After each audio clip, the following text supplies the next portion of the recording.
In the closing years of the 19th century, Russian filmmakers treated the camera as a fixed observational tool. They recorded stage plays from the front row, documenting traditional theater without utilizing the unique capabilities of the motion picture medium.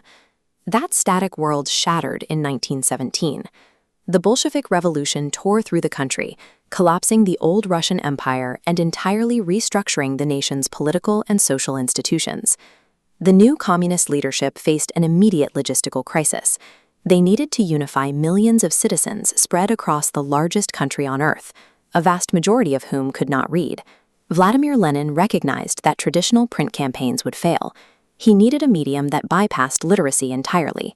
Lenin drafted cinema into the state's apparatus. Moving pictures were repurposed as a calculated mechanism for installing party ideology across the massive territory, shifting from a leisure activity to a rigorous tool for state education. To make this work, filmmakers had to master the mechanics of the human brain. By experimenting with how to bypass intellectual resistance and strike straight at emotion, these state-sponsored directors accidentally wrote the foundational rules for modern visual storytelling. Soviet filmmakers of the 1920s approached editing as a behavioral science.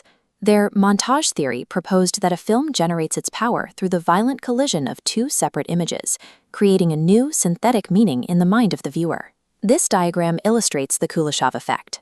A filmmaker shows an actor with a blank expression, then cuts to a bowl of soup. Viewers report the actor looks starving. The brain bridges the gap, projecting emotion onto a neutral face. Director Sergei Eisenstein took this psychological hack to its extreme. He theorized that by rapidly slamming contrasting shots against each other, a director could trigger intense physical shockwaves in the audience. He applied this in his 1925 film Battleship Potemkin, splintering the violence of a massacre on the Odessa steppes into dozens of rapid, chaotic cuts, including a vintage baby carriage tumbling out of control down the stairs. He manufactured raw, visceral panic and directed it toward ideological sympathy. At the same time, Dziga Vertov pioneered the kino eye theory. He argued that the camera lens was physically superior to the human eye, slicing through bias to record the grinding reality of modern urban life. These early Soviet directors were focused on engineering a psychological tool to guide the working class. Yet by decoding exactly how the human brain processes visual information, they inadvertently drafted the global blueprints for modern cinema. That burst of radical experimentation stopped in the 1930s. Joseph Stalin consolidated absolute dictatorial control over the Soviet state, and by extension, every frame of film shot within its borders. The state mandated a new aesthetic called socialist realism. Complex editing and abstract theories were replaced by visually simple stories focused on heroic factory workers and steadfast soldiers performing their duty for the nation. When World War II broke out, the medium was stripped down further. Every camera and projector was dedicated to anti-fascist messaging, sustaining national morale, and projecting overwhelming military strength to a public under siege. It took Stalin's death to loosen the grip.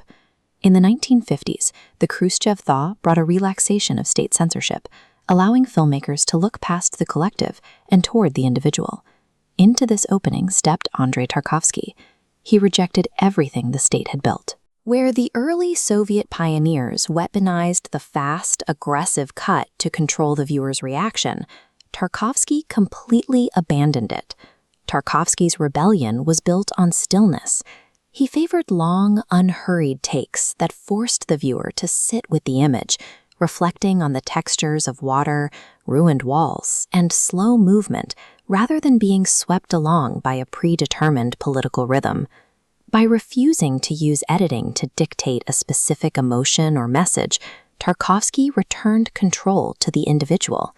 This shift from state manipulation to personal reflection transformed Russian cinema into a medium for private philosophical inquiry. In 1991, the Soviet Union collapsed, dragging its film industry down with it. Russian cinema entered a period of severe identity crisis as the central pillar of its funding and purpose vanished overnight. Independent directors were left to navigate a new landscape, scraping together resources to capture the social struggles and crime of the 1990s, while competing for attention against an influx of Hollywood blockbusters. The industry gradually stabilized. By the 2000s, a new generation of Russian filmmakers fused their historical roots with high-tech production values, creating massive international hits like Night Watch and the acclaimed Leviathan. Looking at this century-long tug-of-war between artistic expression and state control reveals an unexpected historical result. The defining characteristic of modern blockbusters, the rapid-fire pacing and the precise manipulation of an audience's pulse, was forged 100 years ago to serve the needs of Soviet propaganda. The industry survived revolution, censorship, and collapse, but its most enduring contribution is the very pulse of modern media. Every time a rapid sequence of shots makes your heart race, you are experiencing the lasting power of that cinematic odyssey.